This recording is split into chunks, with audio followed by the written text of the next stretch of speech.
हो गई है पीर पर्वत सी पिघलनी चाहिए, इस हिमालय से कोई गंगा निकलनी चाहिए। हंगामा खड़ा करना मेरा मकसद नहीं है, हर हाल में ये सूरत, ये तस्वीर बदलनी चाहिए। पर यहां तो पांचवें दिन भी तस्वीर वैसी की वैसी, हालात वैसे के वैसे, और वो तस्वीर सदन में नजर आई जो हंगामा ही हंगामा। और इस हंगामे के बीच तमाम जो मुद्दे थे, जो अहम मुद्दे, जो मौलिक अधिकारों से जुड़े मुद्दे थे, वो कहीं ना कहीं नहीं हो पा रहे हैं। बड़ी बात यह है, बड़ा सवाल यह है कि सदन में जिस तरीके की जो तस्वीर नजर आ रही है आरोप प्रत्यारोप के बीच, और अगर स्वस्थ चर्चा नहीं होगी तो राष्ट्र के मुद्दे कैसे उठेंगे, देश की जनता के मुद्दे आखिर कौन उठाएंगे, और मौलिक अधिकारों से जुड़ी जो चीजें हैं, जो मौलिक समस्याएं हैं, जो मूलभूत जरूरतें हैं, उन पर आखिर चर्चा कैसे होगी। आज की चर्चा इसी पर, जिस तरीके से आरोप प्रत्यारोप का दौर जो नजर आया, जरा सबसे पहले कुछ बयान सुनवाएंगे, फिर बिना कुछ देर के हुए चर्चा को आगे बढ़ाएंगे। बजट तो स्वास्थ्य विभाग पे बहुत पिछले वर्ष भी मिला, बहुत बजट मिला। अगर पूरा बजट आपने खर्च कर लिया होता तो बहुत सी समस्याएं हल हो जाती, बहुत सी समस्याएं हल हो सकती। वेंटिलेटर भी ठीक हो सकते। वेंटिलेटर पर पहुंचा मेडिकल कॉलेज, ये आपकी सरकार का है। वेंटिलेटर पर पहुंचा मेडिकल कॉलेज, ये आपकी सरकार का है। जेल जाएंगे अखिलेश के स्वास्थ्य मंत्री, ये आपके सरकार का है। स्वास्थ्य महकमे को आप लोगों ने लूट का अड्डा बना दिया था। सरकारी योजनाओं में किस ढंग से लूट हो सकती है, समाजवादी पार्टी के शासनकाल में खुलेआम लूट होती थी। डॉक्टरों से मिली भगत करके आधा पैसा लेकर के उनको ड्यूटी से रोकते थे। आज हमने 60% उपस्थित डॉक्टरों की दर्ज कराने का काम किया है। अल्ट्रासाउंड का समय दे दिया जाता है महीना महीना भर, और अल्ट्रासाउंड के लिए फिर गरीबों को जाना पड़ता है प्राइवेट अस्पतालों में, वसूली भी होती है। और हमने तो देखा है जिला अस्पतालों के गेट पर तो दलाल बैठे हुए हैं, और वहीं से पकड़ करके ले जाते हैं बहका करके। सरकारी मेडिकल कॉलेजों में उच्च कोटि की चिकित्सा व्यवस्था उपलब्ध है। आज तक मैं पूछना चाहता हूं, समाजवादी पार्टी के लोग कई बार सत्ता में रहे, बता दें कि एक दिन में कितने मरीज इनके हॉस्पिटल में आते रहे। आज मैं दावे के साथ कह सकता हूं, आंकड़े हमारे पास हैं, हमारे पास प्रतिदिन 1,70,000 मरीज हमारे सरकारी अस्पतालों में आते हैं। 12,000 मरीज एक्सीडेंटल होते हैं, जो गंभीर दुर्घटनाओं से ग्रसित होकर हमारे पास आते हैं। रोड एक्सीडेंट में आग लग जाने के कारण, छत से गिर जाने के कारण, पानी में डूबने के कारण। और 8,000 मरीज हमारे पास आते हैं जो गंभीर रोगों से ग्रसित हैं। हम प्रतिदिन 5,000 ऑपरेशन निःशुल्क कर रहे हैं, माननीय अध्यक्ष जी। तो जब सदन चलती है तो समाज की बात होती है, बात राष्ट्र की होती है, बात देश की होती है, लेकिन यहां तो तस्वीर ही कुछ और नजर आ रही है। कुल मिलाकर के प्रभावित कौन होता है? आम जनता, आम जनमानस, क्योंकि पैसा भी उसी का लगा होता है, और उसी से जुड़ी जो मूलभूत जरूरतें होती हैं वो भी कहीं ना कहीं भेंट चढ़ जाती हैं। ऐसे में सवाल यह है कि मौलिक अधिकार जो हैं, जब हम मौलिक सुविधाओं की बात करते हैं तो आखिर उन पर चर्चा होगी तो कैसे होगी, कहां होगी? आज इसी पर हम एक स्वस्थ बहस करेंगे। जल्दी से बिना कुछ देर के हुए आए हुए मेहमानों से अपने दर्शकों का तारुफ करा देते हैं। हमारे साथ फैराज किदवई जी हैं, समाजवादी पार्टी के प्रवक्ता। फैराज जी नमस्कार, आपका बहुत बहुत स्वागत करना चाहूंगा। शबनम पांडे जी हैं जो कि बीजेपी नेता हैं। शबनम जी नमस्कार, बहुत बहुत स्वागत है आपका। शैलेंद्र तिवारी जी भी हमारे साथ जोड़ेंगे, लेकिन सुनील अर्कवंशी जी हैं, प्रवक्ता सुभाषपा।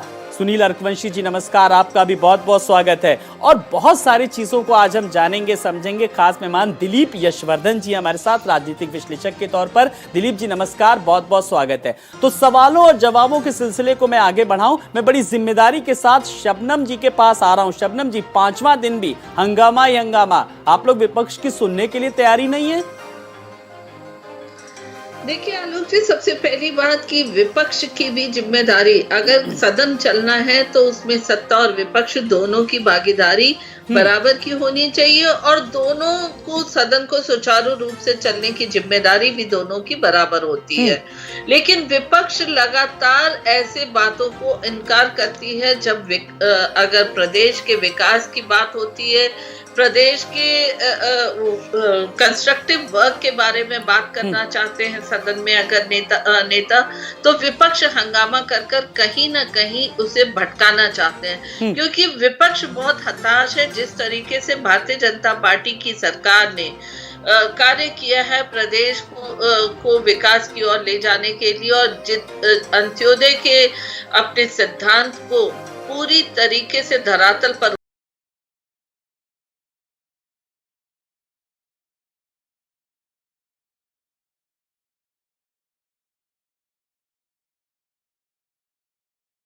उतारा है।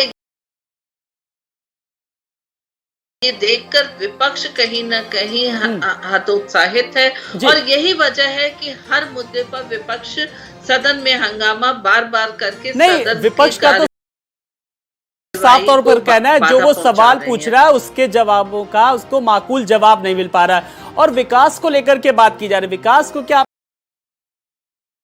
लोगों ने पेटेंट करा लिया है क्या शबनम जी कि अगर विपक्ष सवाल पूछेगा तो उसका जवाब नहीं देना है? देखिए, विपक्ष के सभी सवालों का जवाब लगातार हमारे सदन में बैठे मंत्रीगण देने को तैयार हैं। जब सर्वदलीय बैठक भी हुई उसके पहले उस समय भी इस बात को कहा गया था कि आप जो भी सवाल करेंगे उसका जवाब दिया जाएगा, लेकिन विपक्ष सवाल का जवाब चाहता ही नहीं है और जब जवाब दिया जाता है तो वो हंगामा करके उस आवाज को कहीं ना कहीं नगण्य करने की कोशिश विपक्ष करता है, क्योंकि विपक्ष डरा हुआ है कि कहीं ना कहीं जब सवाल के जवाब मिलते हैं तो उनके हाथ में केवल कंस्ट्रक्टिव वर्क ही दिखता है हमारी सरकार के। अगर आप देखिए, जो आप मौलिक अधिकार की बात कर रहे थे, तो आप सभी लोग जानते हैं कि हमारी सरकार ने लोगों के जो मौलिक आवश्यकताएं हैं, जो आशा और आकांक्षाएं हैं, उनको पूरा किया बगैर भेदभाव के। और यही बात है कि इसी की वजह से 37 साल बाद हमारी सरकार दोबारा चुनी जाती है। कहीं ना कहीं जनता इस बात को मानती है और यही वजह है कि विपक्ष की बौखलाहट दिन प्रतिदिन बढ़ रही है। और वो अच्छा, जरा देख लेते हैं, पूछ लेते हैं कि विपक्ष की बौखलाहट आखिर कैसे कम हो सकती है, इसका भी जरा जवाब जान लेते हैं। फहराज किदवई जी हैं। फहराज जी, आप लोगों को हर सवालों के जवाब देने के लिए तैयार है, सत्ता पक्ष लगातार कह रहा है, सर्वदलीय बैठक हुई उसमें भी उन्होंने अपनी सहमति जताई, लेकिन आप लोगों की ये बौखलाहट बार बार कही जा रही, भाई कौन सी ऐसी बौखलाहट है, जरा सदन में नहीं तो आज डिबेट में ही बता दीजिए। आज देखिए आलोक जी, आपसे निवेदन है, पहले मेरा नाम ठीक कर दिए जी। मेरा नाम फराज किदवई है जी। जी, वो फहराज चल रहा है जी। जी, सबसे पहले तो मैं हमारी जो भारतीय जनता पार्टी की नेता हैं शबनम जी, अभी उनका मैंने इसी डिबेट में एक वक्तव्य सुना और वो कह रही थी कि विपक्ष का और सत्ता पक्ष का दोनों का काम होता है सदन चलाना। देखिए, विपक्ष का तो काम है कि सरकार जिन जिन मोर्चों पे विफल हो रही है उन मोर्चों पर सवाल उठाना और उनके परफॉर्मेंस के लिए उनसे पूछना कि आपने किस पैरामीटर पर क्या परफॉर्मेंस की है। देखिए, शबनम जी तो एक महिला हैं और एक महिला होने के नाते मैं उनके सामने एक डेटा प्रोड्यूस करूंगा भी। अभी हमारे माननीय शिवपाल सिंह यादव जी ने अभी हेल्थ इंफ्रास्ट्रक्चर पर कुछ सदन में सवाल उठाया था, जिस पर उप मुख्यमंत्री ब्रजेश पाठक जी बहुत ज़्यादा आग बबूला भी हो गए थे।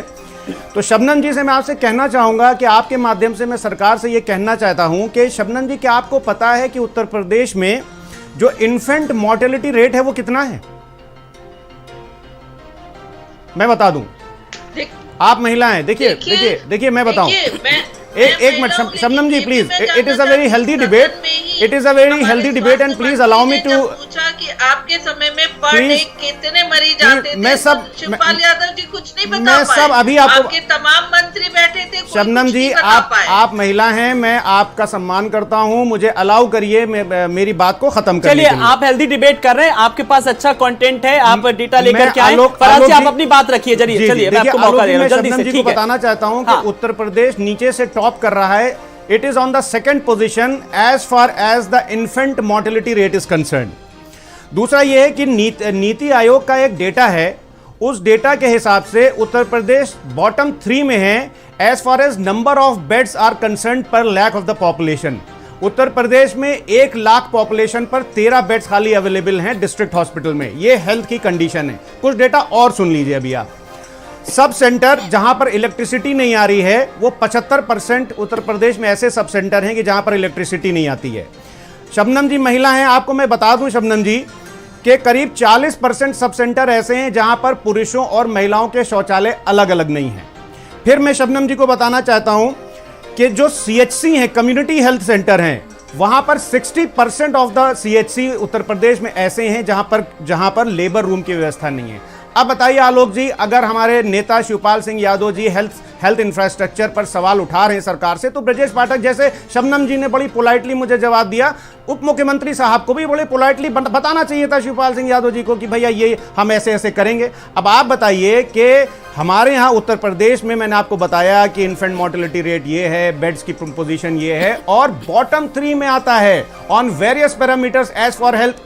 चलिए, ये ऐसे तमाम मुद्दे हैं जिनको लेकर के आम आदमी से जो नीति आयोग का डेटा है, बड़ी जिम्मेदारी के साथ जी जो सवाल उठे उसका जवाब देना चाहेंगे जल्दी से। मैं इधर उधर की कोई भी बात नहीं करना चाहता। जी शबनम जी अपनी बात रखिए। बॉटम 3 पे नहीं आते और नहीं बॉटम 3 पे आते, लेकिन नीति आयोग का डेटा है जी। आप चलिए डेटा पे नहीं, तस्वीर पर बात करते हैं। चेक करा लीजिए। नहीं देखिए, जब ऐसा कोई डेटा तस्वीर अस्पतालों की बेहतर होनी चाहिए ना। मुद्दा तो ये है मूलभूत जरूरतें इंसान की क्या है वो पूरी होनी चाहिए ना। बेरोजगारी की बात होनी चाहिए, महिला सशक्तिकरण की बात होनी चाहिए। अभी हम कोई भी डेटा की बात नहीं कर रहे जी। बस 20 सेकंड। चलिए ठीक है। ऑब्जर्व किया है कि भारतीय जनता पार्टी के लोगों से जब भी आप डेटा पॉइंट्स पे बात करिएगा तो ये लोग या तो बोलेंगे कि आपका डेटा पॉइंट गलत है और या इधर उधर भागेंगे। आपसे मुझसे रिक्वेस्ट है शबनम जी, एक सेकंड शबनम जी प्लीज, आलोक जी आपसे मेरा एक हाथ जोड़कर विनती है कि आप अपनी रिसर्च टीम से वेरीफाई करा लीजिए। अगर मेरा डेटा गलत होगा तो मैं आपके चैनल पर माफी मांग लूंगा। बार कह रहा हूं मैं डेटा की अभी मैं बात नहीं कर रहा हूं। मैं डेटा से तो बताएंगे, अगर अस्पतालों की अगर हम बात कर रहे हैं तो डेटा दिखाने की ज्यादा जरूरत नहीं है। दूसरी बात, असल तस्वीर जाइए, वहां पर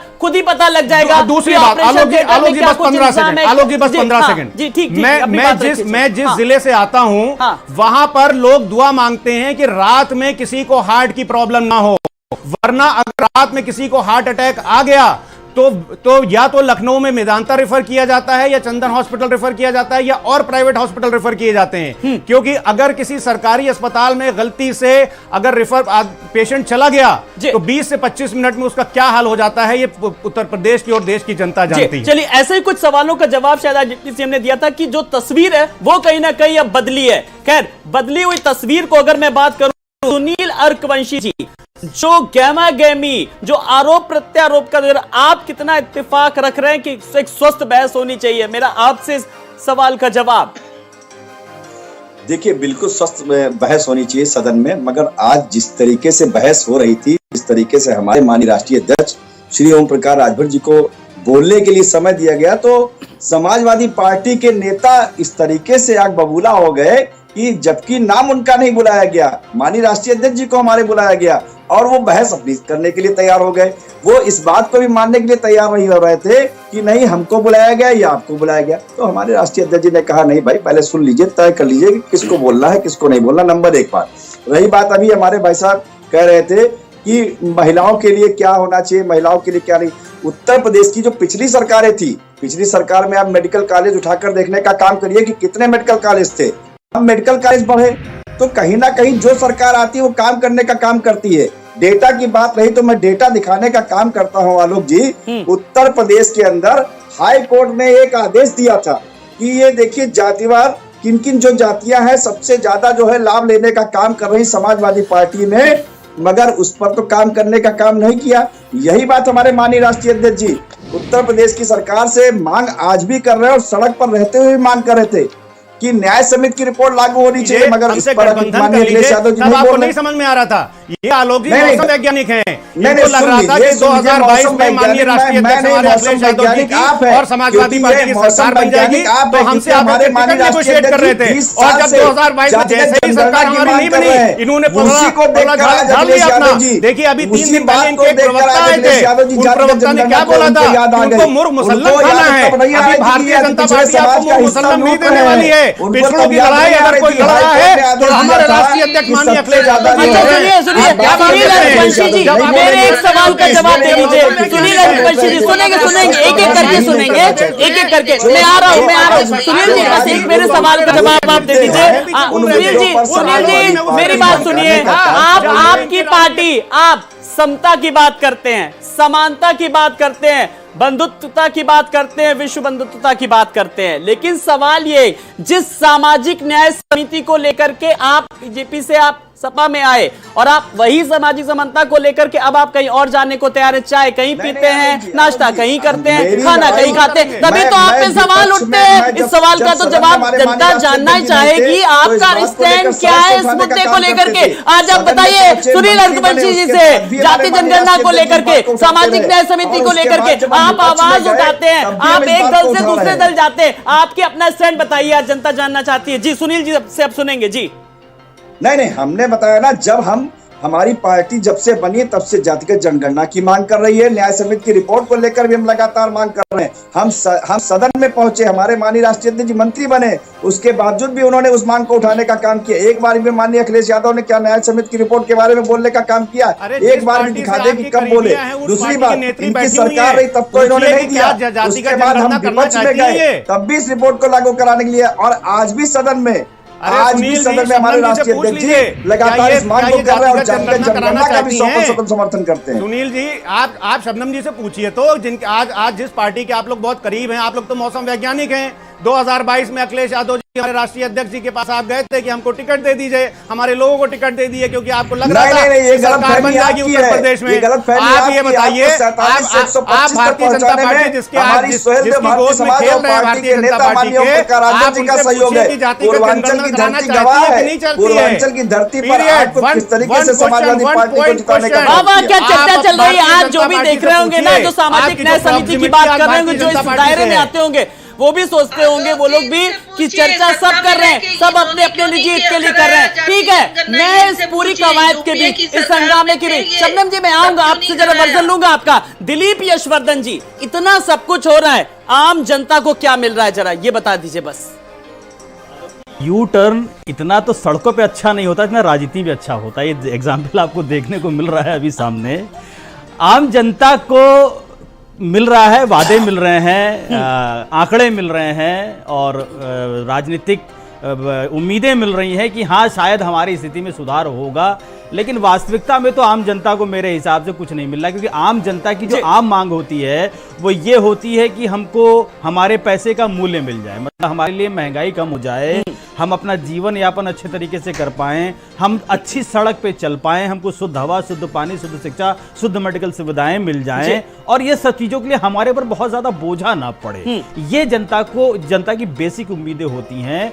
ये निचले तबके को तो शायद पूरी तरीके से मिल रही, हवा पानी उनको भी शुद्ध नहीं मिल रही है, लेकिन जो आम जरूरतें हैं वो पूरी मिल रही हैं। लेकिन जो मिडिल क्लास है उसको तो कुछ नहीं मिल रहा है, सिवाय उम्मीदों के कि शायद ये पार्टी आएगी तो कुछ अच्छा कर देगी, या वो पार्टी आएगी तो कुछ अच्छा कर देगी। अच्छा हो रहा है, बहुत सारी चीजों पे अच्छा हो रहा है, मैं ये नहीं कह रहा हूं कि कुछ अच्छा नहीं हो रहा, लेकिन अगर मैं व्यक्तिगत होकर के, मैं जनता का प्रवक्ता होने के नाते जनता की तरफ से बात करूं, तो आम जनता को वो चीजें नहीं मिल रही जो मूलभूत सुविधाएं जिनको कहा जाता है। और आपकी जो बहस चल रही है प्रश्न को लेकर के कि क्या प्रश्न पूछा जाना चाहिए, क्या करना चाहिए, तो बड़ी विडंबना है आलोक जी। प्रश्न जो होता है, या एक जो एमएलएज हैं, जो विधानसभा के सदस्य होते हैं, उन सदस्यों के लिए एक हैंडबुक जारी की गई है। वो हैंडबुक अभी रिवाइज करी गई थी 1337, उसका आया था 2022 में। उसमें जो सेकंड चैप्टर है, वो सेकंड पार्ट है, उस सेकंड पार्ट में 12 चैप्टर केवल इसी बात के हैं कि प्रश्न कैसे पूछा जाए, कब पूछा जाए, लिखित में पूछा जाए, वर्बल पूछा जाए, और प्रश्न कैसे पूछा जाए इसको लेकर के भी एक अलग से हैंडबुक जारी हुई है, और वो सब उत्तर प्रदेश सरकार की वेबसाइट पे पड़ी है। लेकिन कोई सदस्य ना उसको पढ़ने की जरूरत समझता है, ना देखने की जरूरत समझता है, कि उसको पता है कि राजनीति होती कैसे है, और जैसे होती है वो कर रहा है, जनता उसको देख देख। सवाल ये कि राजनीति का ये क्रम जो चलता आ रहा है ऐसे ही चलेगा? शबनम जी, मेरे इस सवाल का जवाब बड़ी जिम्मेदारी से दीजिए। चर्चा हो रही है, हंगामा हो रहा है, आरोप प्रत्यारोप का दौर भी चल रहा है, लेकिन जो बेसिक नीड्स हैं हमारी और आपकी जैसे आम जनता की, वो नहीं पूरी हो रही हैं। तो उन मुद्दों पर कब चर्चा होगी, स्वस्थ बहस कब होगी, कौन इस सवाल का जवाब देगा? शबनम जी। आलोक जी, जिस बात को मैं कह रही थी कि सदन चलने में विपक्ष की भी जिम्मेदारी, और विपक्ष जानबूझ के सदन में उत्तर देते समय हो हंगामा करता, अभी आपने डिबेट में देखा। हाँ। रघुवंशी जी जब बोल रहे थे तो किस तरीके से हमारे सपा के साथी जो हैं बीच में बोले चले जा रहे थे, ताकि उन्होंने जो आरोप इन पे लगाया है सदन के दौरान, इनके अध्यक्ष के साथ जिस तरीके से इनके सपा के लोगों ने बहस करते समय उन्हें बाधक बनकर खड़े हुए और शोर करने लगे। उन्होंने जैसे बोला सपा के हमारे साथी उस पर हंगामा शुरू कर दिया। डिबेट में भी तो जिस तरीके की इनका कार्यशैली है, जो रवैया है कि हंगामा करो और हर चीज को खत्म करो हंगामा करके, जाति जनगणना पे बात करते हैं तो हर कोई इनसे अच्छा, पूछ रहा है। शबनम जी, मेरे सवाल का जवाब दे दीजिए, बड़ी जिम्मेदारी से इस सवाल का आपने लगातार विपक्ष को लेकर के आप सवाल कर रही हैं, हंगामा, यानी कि विपक्ष अपनी बात भी ना उठाए। अगर विपक्ष अगर सवाल उठा रहा है तो जवाब देना सत्ता पक्ष की जिम्मेदारी बनती है कि नहीं? बोलिए, पहले इस सवाल का जवाब दीजिए शबनम मैडम। विपक्ष अगर कोई सवाल उठा रहा, अगर G20 को लेकर आप बात कर रहे हैं कि कितना निवेश आया, कितने 35 लाख करोड़ से भी ज्यादा का निवेश आया, ठीक है। अगर विपक्ष गमलों को लेकर के, जो G20 में जब आए थे मेहमानों को लुभाने के लिए पौधे लगाए गए थे, उन पौधों को लेकर के, उन गमलों को लेकर के सवाल कर रहा है, तो आपको जवाब देना चाहिए ना। बड़ी बात यह कि अब जब पहले दिन किस तरीके से मीडिया तक को रोका गया, जो तस्वीर अभी नजर आई, मार्शलों ने किस तरीके से जो व्यवहार किया, उस पर कोई जांच कराई है अभी? क्या बताइए, सवाल का जवाब दीजिए। मैं जिम्मेदारी से मैं पूछ रहा हूं आपसे, विपक्ष को भी जवाब मिल जाएगा। अगर उत्तर प्रदेश की कानून व्यवस्था को, विकास की रफ्तार को हमारी सरकार ने इतना बढ़ाया और इतना सुशासन के साथ उत्तर प्रदेश में सरकार चल रही है कि आज इन्वेस्टर समिट हमारे प्रदेश के अंदर हो रहा है, लखनऊ में हो रहा है, जी समिट हो रहा है। क्या इनके समय में ये माहौल था कि इन सब समिट्स को और इन्वेस्टर समिट कर पाए?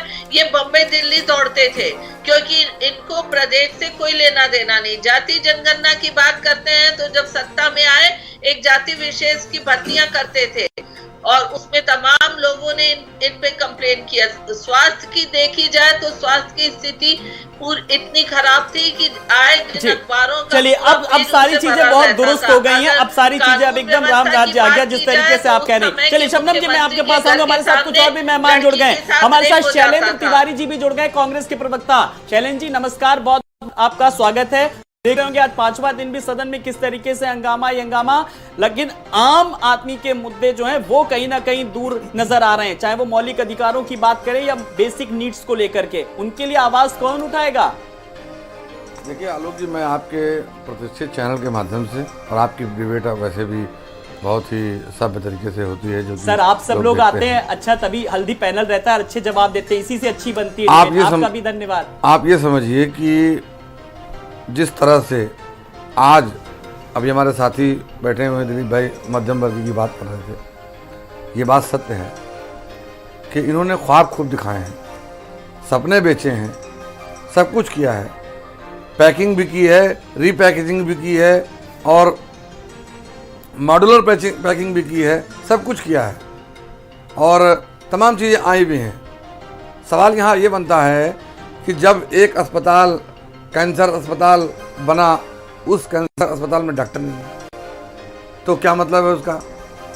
किसी जगह पर ज़मीन है, वहाँ हॉस्पिटल खड़ा है कागजों पर, तो क्या मतलब है इसका?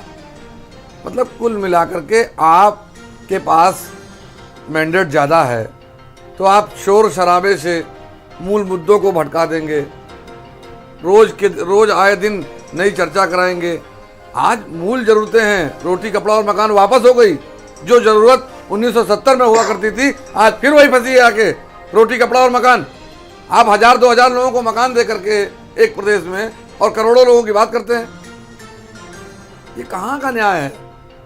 1 अरब 40 करोड़ लोग हैं और आप बात करते हैं कि इतना हो गया।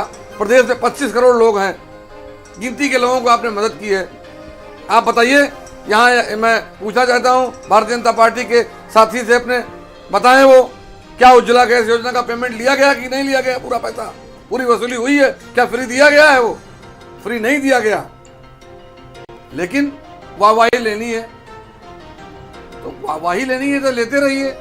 तानाशाही, मैं कह रहा हूँ कि अगर मेरे खिलाफ मैंने कोई कार्टून बना या मेरे खिलाफ कोई बात हुई तो लोकतंत्र यही तो है। इनके तमाम नेता मालूम है क्या कहते हैं, हम आपकी जवाबदेही नहीं है। क्यों जवाब दें आपको, आप कौन हैं? अरे हम कोई है नहीं, हम भारत के संविधान में लोकतंत्र नाम की एक चीज है, उस चिड़िया के नाते हम पूछते हैं आपसे, पेड़ पौधा फूल कहाँ गया, इसलिए पूछते हैं। चलिए, हमें नहीं चाहिए, जिम्मेदारी के साथ आप हमें नहीं चाहिए, क्योंकि अभिव्यक्ति की आजादी का अधिकार और अपनी बात रखने का अधिकार सबको, ये अधिकार हमें हमारे संविधान ने दिया है। मैं एक बार शबनम जी के पास आऊं, लेकिन उससे पहले मैं फराज जी के पास आऊंगा। फराज जी, लगातार ये सवाल उठ रहा है, जब मैं सत्ता पक्ष से सवाल कर रहा हूं, जाति जनगणना इस पूरा मुद्दा रहा, पूरे अगर इस सत्र की अगर बात करें तो लगातार ये सवाल उठाया जा रहा है कि जब आप लोग जब सत्ता में थे तो आवाज क्यों नहीं उठाई, और अब जिस तरीके से है अब ये आवाज उठाई जा रही। इस सवाल का जरा जवाब दे दीजिए जल्दी से। देखिए आलोक जी, मैं आपके इस सवाल का जवाब दूंगा, लेकिन उससे पहले मुझे 30 सेकंड दे दीजिए। 1 मिनट पूरा दे रहा हूं, अपनी बात रखिए भाई, आप तो मुख्य विपक्षी हैं, आपको तो मौका देंगे। जी, अभी हमारे शैलेंद्र तिवारी भाई ने बहुत अच्छी बात बोली, पैकेजिंग और रिपैकेजिंग की। जब भारतीय जनता पार्टी को जनता उत्तर प्रदेश की और देश कर की हटा देगी, उत्तर प्रदेश और देश की सरकारों से, तो इनको मेरी एडवाइस है कि ये मार्केटिंग का काम कर लें, क्योंकि मार्केटियर ये बहुत अच्छे हैं। अभी बात हो रही थी मिडिल क्लास की, महंगाई की, गरीबी की। मैम देखिए please, ma'am please allow me to complete my, ma'am please allow me. देखिए आलोक जी, ये सही नहीं है। देखिए मैं आपसे रिक्वेस्ट कर रहा हूँ कि ओनली 30 सेकेंड। आलोक जी मैं आ रहा हूँ। चलिए फराज जी को अपनी बात पूरी करने, फिर मैं आपके पास ही आ रहा हूँ। बड़ी हेल्दी डिबेट चल रही है, एक एक करके सब लोग अपनी बात रख रहे हैं। जल्दी से फराज जी के बाद मैं आपके पास ही आ रहा हूँ। शबनम जी विकास की बातें कर रही थी, तो जरा मैं विकास के कुछ नमूने बता दूं। शबनम जी, महिला में बार बार बोल रहा हूं, आटा शबनम जी 20 रुपए पर केजी बिकता था, आज 38 या 39 रुपए पर केजी बिक रहा है। ये आपका विकास है। अरहर की दाल 52 रुपए पर केजी बिकती थी, आज हमको लगता है 100-125 रुपए के आसपास बिक रही होगी। ये इनका विकास है। मस्टर्ड ऑयल रुक जाइए शबनम जी प्लीज, ये अच्छा नहीं लगता है, अच्छा नहीं लगता है। आप डिबेट करिए, मेरा टर्न खत्म हो जाएगा तब आप आइएगा प्लीज। शबनम जी, आप महिलाएं, मैं आपको बता रहा हूँ, मैं बता रहा हूँ, महिलाएं जिससे पकौड़े तलती हैं घर में, और हमारे प्रधानमंत्री जी ने रिकमेंड किया था हमारे नौजवानों को कि आप पकौड़े तलिए। वो पकौड़े तलने वाला तेल 80 रुपए से बढ़कर के 185 रुपए लीटर हो गया है। आलोक जी, ये विकास है इनका। अगर आवाज तेज करने से सच्चाई बढ़ती है तो मेरी आवाज, तो विपक्ष की आवाज से ज्यादा तेज कोई आवाज नहीं हो सकती है। माननीय अखिलेश यादव जी से ज्यादा कोई तेज आवाज नहीं हो सकती है। आप इस बात का जवाब दीजिए कि माननीय प्रधानमंत्री जी ने देश के नौजवानों से बोला था कि आप पकौड़े तलिए। अरे पकौड़े तलने का तेल 80 रुपए से 180 रुपए हो गया। ये विकास है इनका। 2020 में 62 रुपए 87 पैसे में डीजल बिक रहा था। चलिए फराज जी, अभी होली आ रही है, गुजिया तलने की बात करिए। हो सकता है कि सरकार कुछ ऐसा होली पे सब्सिडी दे दे ताकि मैं ब्रेकिंग न्यूज चला दिया। सरकार का भी बता दीजिए, सरकार का समय है, गुजिया की बात करी और बजट में भी गुलाल किस तरीके से बात की, होली की तमाम सरकार के इंटेंशन का भी सुनिए। मैं खाली दिलीप यशवर्धन जी, जब पक्ष विपक्ष की बात करें तो इस पूरी कवायद के बीच जब आवाज उठती, जब हम बात करते हैं, जब असल मुद्दों की बात नहीं हो पाती है, तो उसकी कीमत देश चुकाता है, देश की जनता चुकाती है। बहुत अहम सवाल आज की डिबेट का दिलीप महिलाओं के किचन का बजट डबल हो गया है। दिलीप जी, और अभी मैं आपको भुगतना पड़ रहा है इसका खामियाजा, जो सदन में जो चीजें सामने आ रही हैं। पैसा किसका लगता है? आम आदमी का ही तो लगता है। आलोक जी, अनडाउटली देश की और प्रदेश की जनता ही भुगतती है, जबकि देश की जनता ना भुगते। इसीलिए इस देश में डेमोक्रेटिक सिस्टम का उदय हुआ था कि जनता के द्वारा, जनता की सरकार जनता के लिए चुन के जनता के जो कानून का मंदिर है उसमें जाएगी और जनता के हित में काम करेगी। लेकिन अब चीजें चेंज हो गई हैं और गलती जनता की भी है आलोक जी, मैं कहूंगा, क्योंकि जनता भी जातिगत चीजों को बहुत पसंद करती है, क्षेत्रगत चीजों को बहुत पसंद। जब जाति की बात होती है तो बहुत पसंद करते हैं। रिजर्वेशन लेना होगा तो वो बहुत पसंद करेंगे इस बात को कि हमें रिजर्वेशन मिल जाए, लेकिन वो ये नहीं देख पा रहे हैं कि रिजर्वेशन से पिछले 70-75 सालों में किसका कितना भला हुआ है और किसका कितना नुकसान हुआ है। अगर ये कंपैरिजन वो कर पाते तो शायद रिजर्वेशन को हर वो तबका मना कर देता जिसको रिजर्वेशन मिल रहा है, और वो ये कहता कि जिसको जरूरत है उसको इस देश के संसाधनों का लाभ दीजिए। और वो जरूरत किसी जाति की नहीं है, जरूरत इंसानों की है। लेकिन आप इंसानों को लाभ नहीं देते हैं, आप जातियों को लाभ देते हैं। वो इस कारण से देते हैं कि जातिगत व्यवस्थाओं से आपकी राजनीति चलती है। आपकी सरकारें बनती हैं, आपकी पार्टी में लोग जीत करके आते हैं, तो यहां जनता की भी गलती है। और जनता अगर अपनी गलतियों के लिए भुगत रही है तो इसका क्रेडिट राजनीतिक पार्टियों को नहीं जाएगा, क्योंकि आज की डेट में राजनीति जो है वो सामाजिकता से ऊपर उठ चुकी है। एक समय था जब सामाजिक व्यक्ति राजनीति का हिस्सा बनता था, अब सामाजिक व्यक्ति राजनीति में जा ही नहीं पाता, क्योंकि उसके पास ना तो इतना पैसा है, ना इतना संसाधन है, ना वो इतने लोगों को मैनेज कर सकता है, ना वो इतना तोड़ फोड़ कर सकता है। ये कौन कर सकता है? ये वही कर सकता है जो फाइनेंशियली बहुत अच्छी तरीके से इक्विप्ड हो। तो अब ये व्यवस्थाएं चेंज हो गई हैं और इन सारी चीजों का खामियाजा अल्टीमेटली जनता भुगतती है, क्योंकि टैक्स जनता को देना पड़ता और भुगतती भी बहुत छोटा सा सेगमेंट है। गलती किसी की होती है, लेकिन उसकी जो कॉस्ट, फाइनेंशियल कॉस्ट जो पड़ती है वो मिडिल सेगमेंट पर सबसे ज्यादा पड़ती है। हाई क्लास को फर्क नहीं पड़ता कि दूध के दाम 3 रुपए बढ़ गए तो कोई फर्क नहीं है, लेकिन मिडिल क्लास और लोअर मिडिल क्लास जो अपने बच्चे को ठीक से दूध नहीं पिला पाता, अगर उसके लिए 3 रुपए किलो दूध के दाम बढ़ गए, 4 रुपए किलो तेल के दाम बढ़ गए, उसकी जीएसटी लग गई दूध दही पर या आटे पर, तो उसके घर का जो बजट होता है ना, वो बजट बिगड़ जाता है। और ये बिगड़ता है आलोक जी, बड़ा सिंपल सा कैलकुलेशन है। सरकारें जब भी बजट लेकर के आती हैं, बजट हमेशा डेफिसिट में जाता है। बजट वो अच्छा हो जहां पर आप सरप्लस दिखाएं कि हम इतना पैसा कमा रहे हैं, इतना पैसा खर्चा कर रहे हैं, लेकिन इतना हमारे पास रिजर्व में है। तो आप रिजर्व में पैसा सरकारें नहीं रखती हैं, बल्कि डेफिसिट में जाती है, और रिजर्व बैंक इंडिया पे डिपेंड करती हैं कि जो उधार लेना होगा वो रिजर्व बैंक इंडिया से ले लेंगे। और मुझे लग रहा था दिलीप जी, आप जिस तरीके से आप बता रहे थे कि 3 रुपए लीटर प्रति लीटर वृद्धि हुई है दूध में, शबनम जी सोच रहे होंगे क्या चर्चा कर रहे हैं आप लोग। तो शबनम जी सरकार में है, आप लोगों ने क्या 3 रुपए बढ़ जाए, 5 रुपए बढ़ जाए, हम जैसे आम लोगों के लिए चिंता का विषय है? क्यों? दिल से जवाब दीजिएगा इस सवाल का शबनम जी। आलोक जी, चिंता तब होती थी जब किसी एक जाति विशेष को, हम में कितना भी कैलिबर होता था पर एक जाति विशेष को हमारी नौकरी दे दी जाती थी। चिंता तब होता था जो मुफ्त के खाद्यान्न जो आज हम गरीबों में बांट रहे हैं, वो खाद्यान्न उस समय के सरकार के लोग उस खाद्यान्न का घोटाला किया करते थे। इन्होंने तो बच्चों के पीने का दूध भी आउट ऑफ रीच कर दिया आलोक जी। तब होती थी आलोक जी, बस फौरन उत्तर प्रदेश इन्होंने बच्चों के पीने का दूध आउट ऑफ रीच कर दिया है। गोली बारूदों के बच्चे आजकल दूध नहीं पी पा रहे हैं। माल न्यूट्रिशन पूछ लीजिए उत्तर प्रदेश का कितना है। तो शबनम जी कहेंगे चने खा रहे हैं बच्चे, पौष्टिक आहार मिल रहा है बच्चों को, पौष्टिक आहार मिल रहा है, डेटा बता दिए, मैं भी बता दूंगा 1 सेकंड में। उत्तर प्रदेश में माल न्यूट्रिशन कितना है, अस्पतालों में नहीं हुआ। उत्तर प्रदेश में माल न्यूट्रिशन कितना है, जरा पूछ लिए शबनम जी से। उत्तर प्रदेश की जनता बैंक में अकाउंट नहीं खोल सकती थी, जनधन। अरे पैसा कहाँ से आएगा मैडम? शबनम जी, पैसा कहाँ से आएगा? आपने वर्ड इनइक्वालिटी रिपोर्ट पढ़ी है कि नहीं पढ़ी है? ओडीओपी के तहत आपकी विचारधारा अडानी और अंबानी वाली है। आपको नहीं पता है कि 1% ऑफ द टोटल पॉपुलेशन जो देश की है उसका 40% ऑफ द नेशनल रिसोर्सेज पर कब्जा है, और जो 50% बॉटम वाला है जिसमें हम और आप आते हैं, वो पता है कितना है? वो 3% है। 50% पॉपुलेशन जो है वो उसके पास 3% नेशनल रिसोर्सेज हैं और 1% के पास 40% हैं। अरे आलोक जी, क्या बात कर रहे हैं? ये अडानी अंबानी के विचारधारा वाली पार्टी है। आज चलिए, बात मुद्दा ये नहीं है कि किसकी कौन सी विचारधारा है, कौन अडानी अंबानी की बात कर रहा है। हम अपनी बात करते हैं, हम आम जन से जुड़े मुद्दों को उठाते हैं। जी, आप तमाम सारे सामाजिक सरोकारों से जुड़े रहते हैं, इसलिए मेरा सवाल खास आपसे, जब हम आम आदमी की बात करते हैं, आम जन से जुड़े मुद्दों की बात करते हैं, तो बड़ी बात है अब धीरे धीरे थोड़ी सी चीजें बदल रही हैं, सिनेरियो थोड़ा सा बदल रहा है। अब आम लोग भी जाति की बात करें तो इन जाति समीकरणों से उठ करके थोड़ा मौलिक चीजों पर थोड़ा थोड़ा जनता कहीं ना कहीं फोकस कर रही है। अब धीरे धीरे कुछ आपको बदली हुई तस्वीर नजर आ रही है पीछे कुछ सालों में अगर बात करें तो? देखिए, ये जातिगत चीज़ें जो हैं अब टीवी पर और क्या नाम है आपके बहसों में या आपकी शादियों में ही रह गई हैं। धीरे धीरे लोग इनसे बड़ा सोच रहे हैं। शादियां भी इंटरकास्ट हो रही हैं, तमाम चीज़ें हो रही हैं।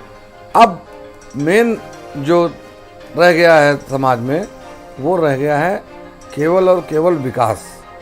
हर आदमी चाहता है कि उसका विकास हो। अब विकास के नाम पर किसी की घर उजाड़ दिया जाए या विकास के नाम पर किसी को दबा दिया जाए, किसी जाति विशेष पर हमला हो या किसी व्यक्ति विशेष पर हमला हो या किसी पार्टी विशेष पर हमला हो, मुझे लगता है कि ये सारी चीज़ें अब राजनीति में अच्छी नहीं है।